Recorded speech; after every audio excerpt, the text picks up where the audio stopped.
Hi everybody, I've come on to just show you my journal, Steampunk journal cover for our January swap.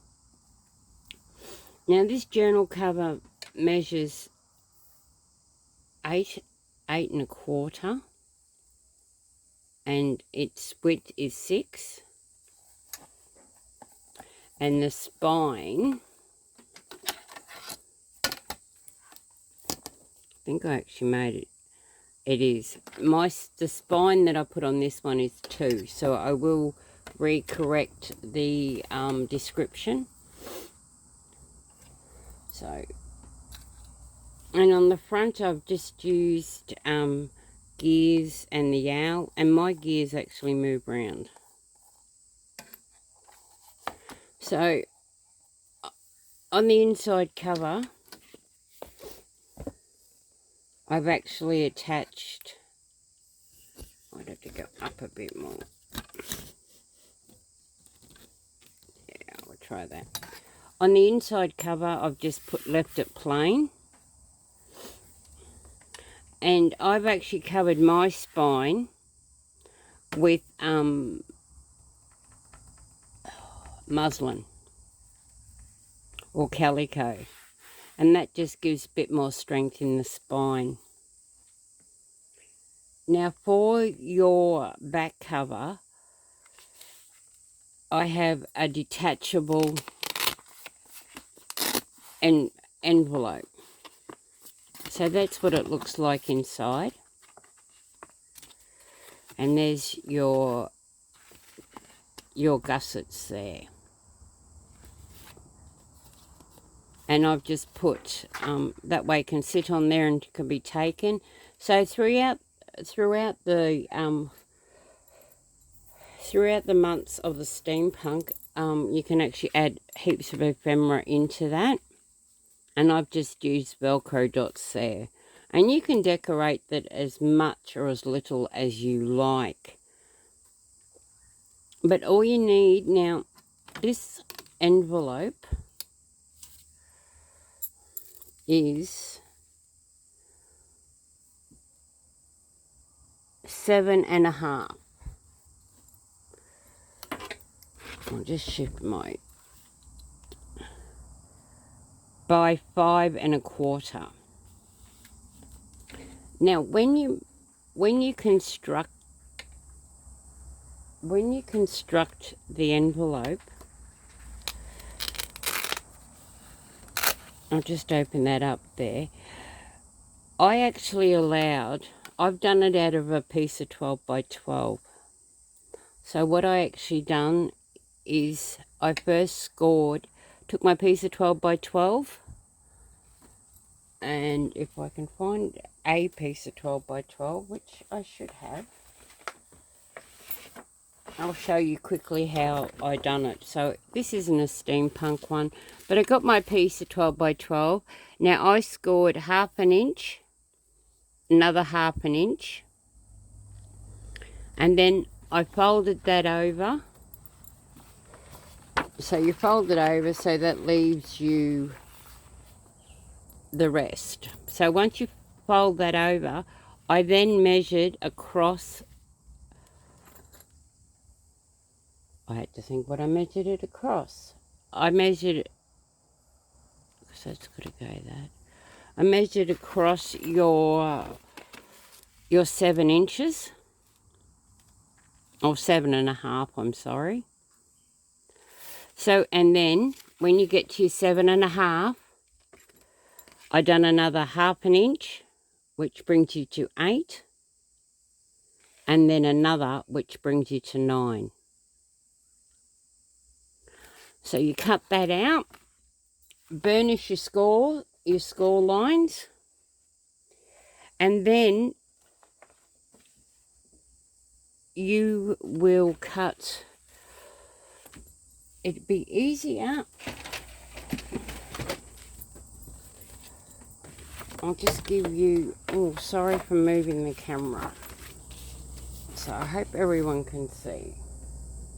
I will do a little demonstration on how to make this. So I apologise for how this is going. Score 1/2 inch, 1 inch, and you just burnish your lines. So that gives you one there and one there.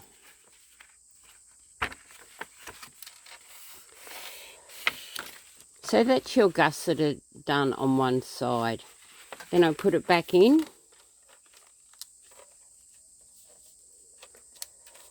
And you line it up to the edge of your scoreboard.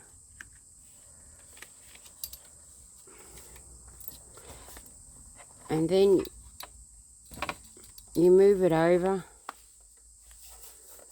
Now, I done mine at 7.5, I scored. Then you go over another 1/2 inch, which is 8. And then another 1/2 inch, which is 8.5. And I'm working around my tripod. And then you won't need all that, so you just cut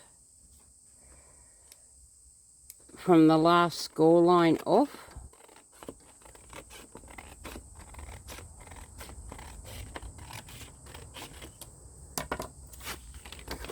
And then you do the same on this side. You fold there and fold back.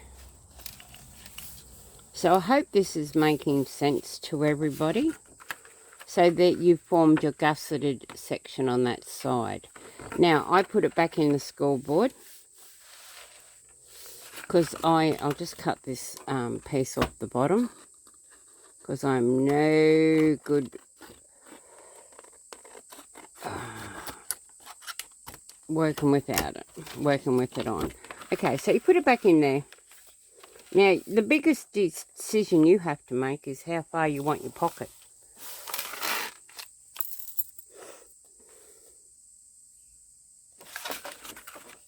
So I'll just make sure I've got this all right. 7.5. So for me, I like my pockets deep.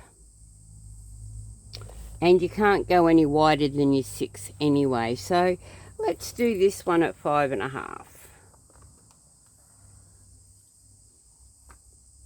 So you got 5.5.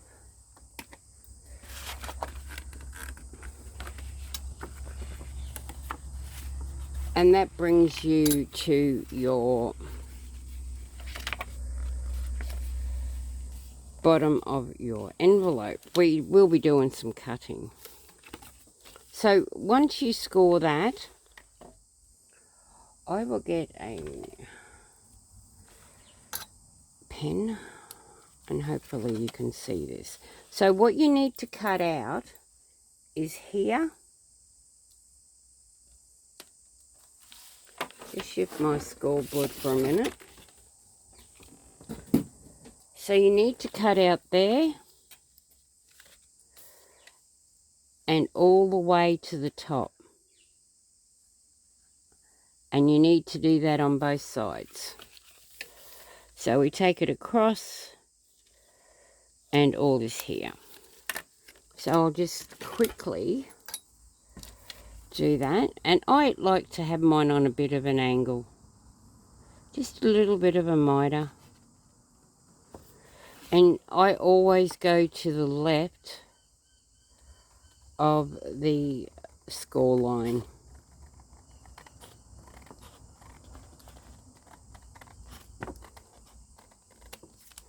You may decide when you construct yours that you don't want your pockets as deep, but it is just personal preference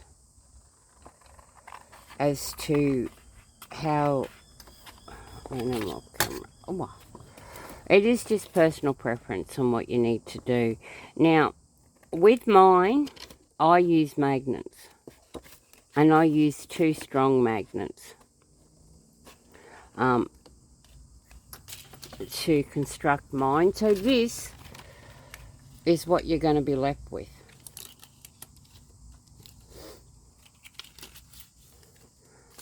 And you don't throw those bits away because they can be used later. So when you fold it up, you've got it over like that, and they will marry up to the sides. You may have to do a bit of cutting and a bit of persuasion with the bone folder, but it will work. And then you will take your hole punch, not your hole punch, your circle punch. Now I've just used my big one.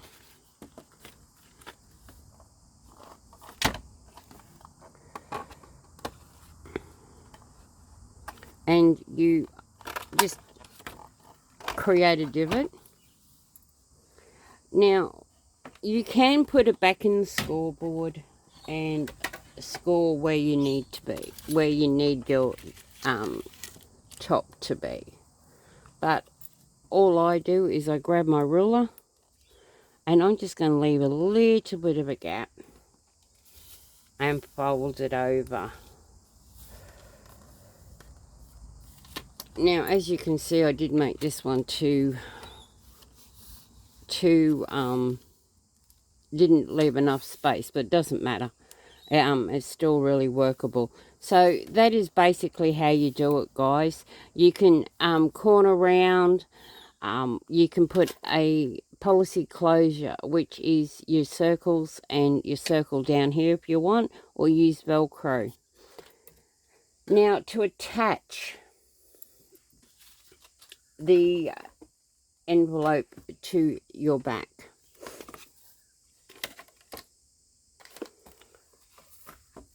once you do your cover, and later on, oh, I'm going to sneeze in a minute. Later on today, I will actually do a video on how I construct my hardcovers.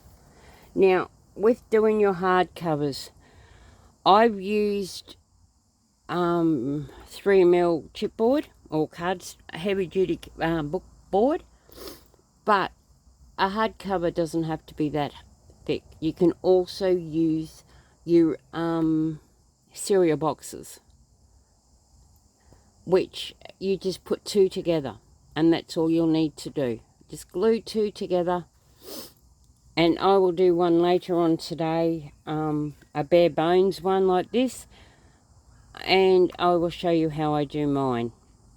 And you don't have to watch, it's just for those that don't know how to do covers from scratch. Once you cover, I'll just sneak that across.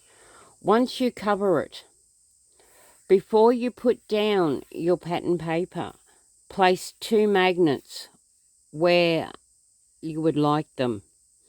How I do my magnets, I put a bit of glue, strip of double-sided tape, and line them up. Then I place them down, and then I will then put a bit of glue and double-sided tape over the top.